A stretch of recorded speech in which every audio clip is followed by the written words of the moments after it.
ಹಿಡಿದ ಭಗವಂತ ಇರುತ್ತಾನೆ ನಮ ಸುತ್ತ ಅವತಾರ ನಾನಾ ರೂಪವೋ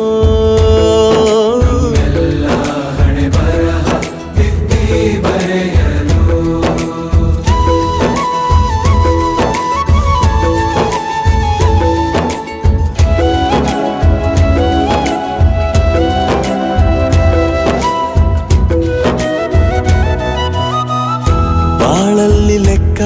ಎಷ್ಟು ಮುಖ್ಯ ಎಂಬುದ ಬೆರಳಲ್ಲೇ ತೋರಿ ಕಲಿಸಿದ ಗುರುಗಳೇ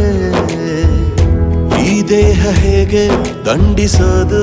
ಎನ್ನುವ ಸಂದೇಹ ನೀಗೋ ಮೆಚ್ಚಿನ